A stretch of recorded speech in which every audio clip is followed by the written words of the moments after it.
Bismillahirrahmanirrahim. This is the seventh lecture of plant stress physiology. हम heat stress discuss कर रहे हैं. Adaptation आज पढ़ेंगे. Several adaptation protect leaf against excessive heating. In environments with strong solar radiation, high temperatures, plants avoid excessive heating of leaves by decreasing their absorption of solar radiation. पहले तो ये है कि सोलर रेडिएशन को वो absorb ही कम करेंगे. This adaptation is important in warm sunny environment in which a transparent leaf is near its upper limit of temperature tolerance. In these conditions, any further warming arise from decreased evaporation of water or increased energy absorption can damage the leaf. थोड़ी energy और absorb कर ले तो तब भी damage, थोड़ी evaporation जो है वो एवेपोरेशन कम कर लेगा, वाटर कूलिंग मैकेनिज्म फिर भी कम होगा, फिर भी डैमेज. तो कैसे प्लांट इसको अकेले जो है वो अडॉप्ट करेगा? Both drought resistance and heat resistance depend on the same adaptation.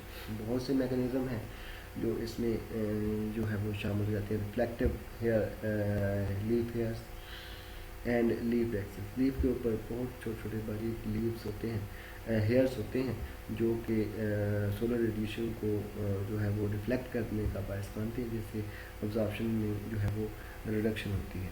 Leaf के ऊपर वैक्स की लेयर होती है जो कि काफ़ी हद तक हाई टेम्परेचर से बचाती है. Leaf rolling and vertical leaf orientation. Leaf जो होते हैं वो हाई टेम्परेचर में बहुत ज़्यादा हीट में रोल कर जाते हैं.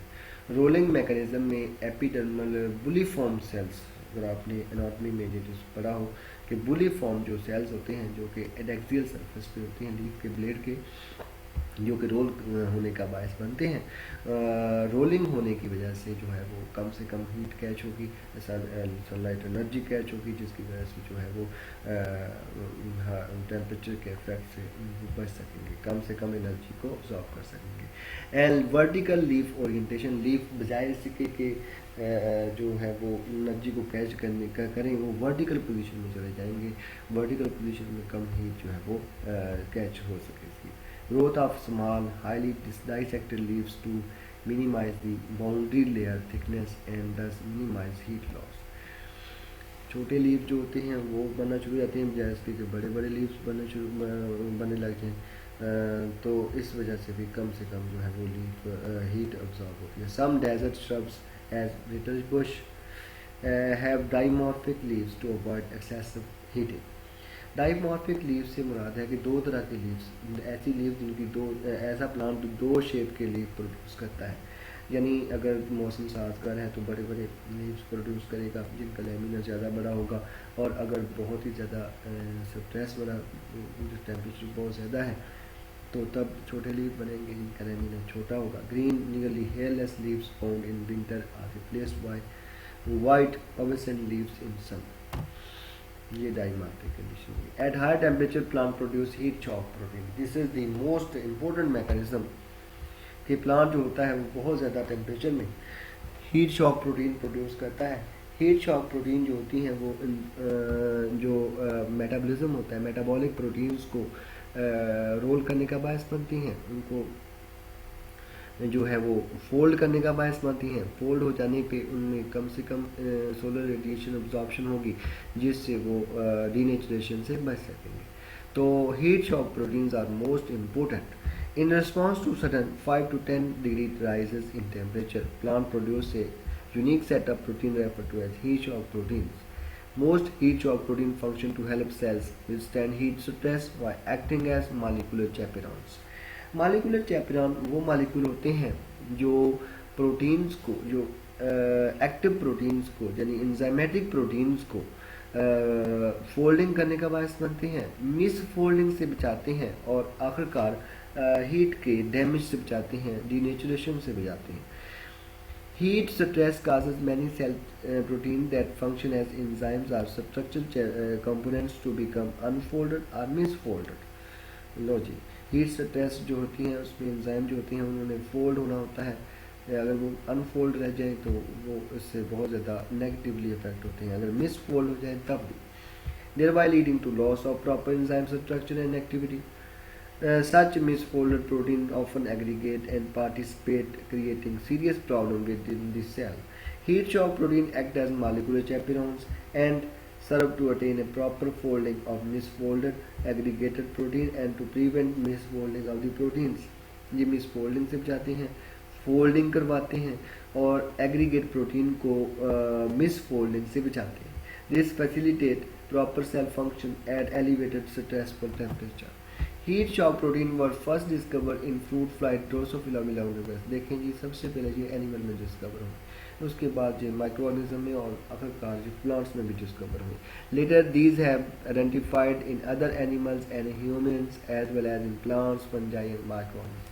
For example, when soybean seedlings are suddenly shifted to 25 to 40 degree temperature, synthesis of set of messenger RNAs and protein commonly found in cell is suppressed, while transcription and translation of set of 30 to 50 other proteins that are known as heat shock protein is enhanced.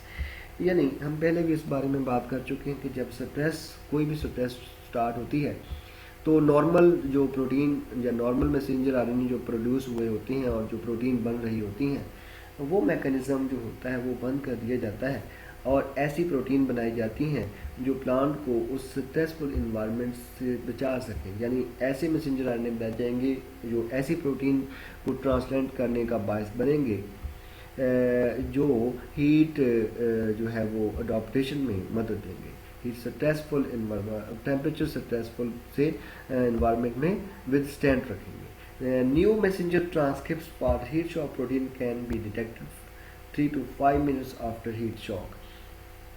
यानी 3 से 5 minute के बाद आप ऐसे messenger RNA को detect कर सकते हैं जो हीट शॉक प्रोटीन को ट्रांसक्रिप्शन करवाने का बायस बनेंगे, ट्रांसलेट करवाने का बायस बनेंगे. Some heat shock proteins are found in normal unstressed cells. Some essential cellular proteins are homologous to heat shock protein but do not increase in response to thermal stress. हाँ जी.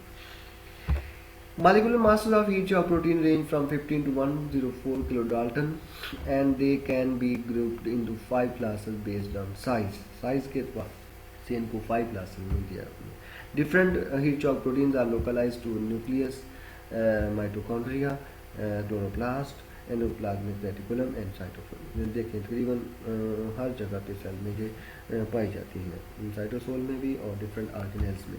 Members of heat shock protein 60, 70, 90 and 100 grouped act as molecular chaperones involving ATP dependent stabilization and folding of proteins.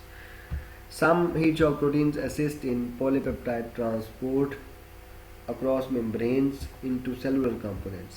Heat shock proteins 90s are associated with hormone receptors in animal cells and may be required for their activation. Low molecular weight protein heat shock protein 15 to 30 kilodalton वाली जो है are more abundant in higher plants than in other organisms. Whereas plants contain 5 to 6 classes of low molecular weight heat shock proteins. But other eukaryotes show only one class.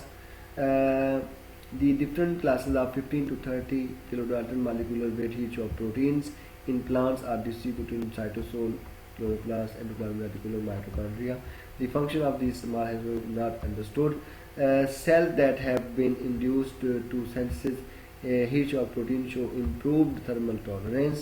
They are also induced by widely different environmental stresses or conditions including water deficit, ABA treatment, wounding, low temperature and salinity. देखें ये तकरीबन सारे stressful condition में important. Cells previously exposed to one stress may gain cross protection against another stress.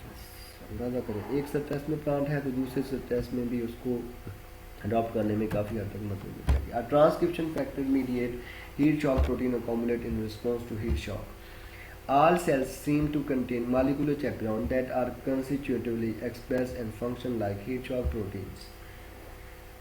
सारे ही sales में तकरीबन molecular चैपेरॉन होते हैं और वो हीट शॉक प्रोटीन जो होते हैं कहलाते हैं. These chaperones are called heat shock related proteins. However, when cells are subjected to stressful environment, what non-lethal heat episode, the cells of heat shock protein dramatically increase.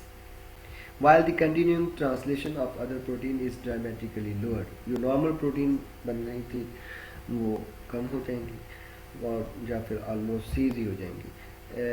This heat shock response appears to be mediated by a specific transcription factor HSF that act on transcription of heat shock protein messenger RNAs. In the absence of heat stress, heat shock factor exist as monomers that are incapable of binding to DNA and directing transcription. Stress causes HSF monomers to associate into trimers that are then able to bind to specific sequence elements in DNA referred to as heat shock elements. Once bound to heat shock elements, the trimeric HSF heat shock factor is phosphorylated. Phosphorylated से मुराद है कि वो activate हो गया and promote the transcription of HSF messenger RNAs. HSP70 subsequently bind to HSF, leading to dissociation of HSF SA complex. Then HSF yani heat shock factor is subsequently recycled to a monomeric HSF form. Thus, by the action of HSF, SSPs accumulate until they become abundant enough to bind to HSF, leading to the cessation of the HSP messenger RNA production. ये सारा mechanism हम इस diagram में दोबारा बेहतर तरीके से समझ सकते हैं. This is the one step. अब हीट स्ट्रेस आ गई है तो हीट स्ट्रेस में ये जो हीट शॉक प्रोटीन फैक्टर जो है, हीट स्ट्रेस जो फैक्टर है ट्राइमेरिक है, ट्राइमेरिक समझते हैं आप, और ये डीएनए से जाके बाइंड हो गया और डीएनए से बाइंड हो जाने के बाद heat shock protein messenger RNA ने प्रोड्यूस किया. मैसेंजर आरएनए जो है उसने ट्रांसलेशन की प्रोटीन्स की, प्रोटीन प्रोड्यूस हुई और प्रोटीन जो है वो प्रोड्यूस होने के बाद वो इसके साथ लगी. ये फास्फोरिलेट भी हो गया था. फास्फोरिलेट होने के बाद प्रोटीन भी लगी, जिसके बाद इसमें 7 नंबर पे जो है वो इसमें प्रोड्यूस किया हीट शॉक एलिमेंट जो था. हीट शॉक प्रोटीन प्रोड्यूस की. हीट शॉक प्रोटीन जो होती हैं वो अलग होगी HSP70.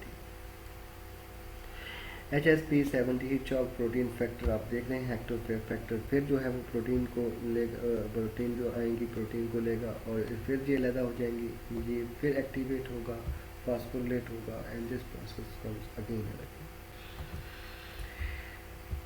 HSPs mediate thermotolerance. These thermal tolerance in plants is closely to those instances that induce the accumulation of HSPs. Experiments show that expression of an activated HSF induces constitutive synthesis of HSPs and increase the thermotolerance of Arabidopsis. Failure to synthesize the entire range of HSPs would lead to a much more dramatic loss of thermotolerance. Adaptation to heat stress is mediated by cytosolic calcium. Heat stress can cause damages in metabolism, leading to accumulation of some metabolites and reduction of the others. Such changes can dramatically alter the function of metabolic pathways and lead to imbalances that can be difficult to correct. Also, heat stress can alter the rate of metabolic function reaction that consume or produce proton. It can also affect the activity of proton pumping ATPases that pump proton from cytosol into apoplast or vacuoles. This might lead to an acidification of cytosol. Cells can have metabolic adjustment mechanism that ameliorate these destructive effects of heat stress on metabolism. One such control of heat stress is accumulation of non-protein amino acid gamma aminobutyric acid GABA. During episodes of heat stress, GABA gamma aminobutyric acid accumulates as 6 to 10 fold higher than in unstressed plants. GABA is synthesized from the amino acid L-glutamate in a single reaction catalyzed by the enzyme glutamate decarboxylase GAD. GAD is one of several enzymes whose activity is modulated by calcium-activated regulatory protein called as calmodulin.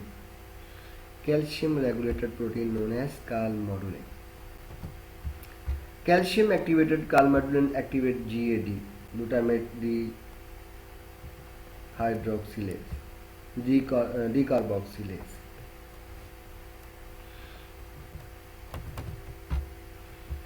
And increases the biosynthesis rate of GABA, gamma aminobutyric acid. In transgenic plants, ऐसे transgenic plant जिनमें वो gene add किया हुआ हो, expressing the calcium sensing protein According, it has been shown that high temperature stress increases cytosolic levels of calcium. Higher calcium lead to calmodulin mediated activation of GAD, and the high temperature induced accumulation of GABA. This is the overall reaction. This is the vacuole and this is the whole cytosol. Vacuole आप जानते हैं कि बेसफुल substances और जो valuable substances का एक आप कह लें कि स्टोर हाउस होता है, जहाँ पे कैल्शियम सबस्टांसेस, कैल्शियम आयंस भी मौजूद हैं। कैल्शियम जो होते हैं वो इसको साइटोसोल की तरफ जो है वो उनको ट्रांसपोर्ट किया जाता है, या कैल्शियम जो होता है वो सेल के बाहर से एपोप्लास्ट एरिया से लिया जाता है। Apoplast is the cell wall area. Cell wall is porous, और सेल वॉल के जो पोर्स होते हैं वो जो होते हैं वो सैप से भरे हुए होते हैं। सैप जो होता है सेल का, जो सेल से जो ट्रांसपोर्ट सबस्टांस किए जाते हैं विद वाटर, और इसमें कैल्शियम वहाँ पर भी मौजूद होता है। वहाँ से भी कैल्शियम जो होता है वो साइटोसोल में लिया जाता है। कैलमेडुलिन जो प्रोटीन होती है उस कैल्शियम से वहाँ अटैच होने के बाद इसको एक्टिवेट करते हैं, और ये जो प्रोटीन होती है ये एंजाइम एक्टिवेट हो जाता है जिसका नाम है glutamate decarboxylase. Glutamate decarboxylase. Glutamate decarboxylase जो एंजाइम है वो H आयन की मौजूदगी में गैमा अमीनोब्यूटारिक एसिड प्रोड्यूस करेगा और कार्बन डाइऑक्साइड प्रोड्यूस करेगा। इस तरह जो यहाँ पर जो है मौजूद गाबा जो है वो फिर इसमें हीट स्ट्रेस में मदद देगा।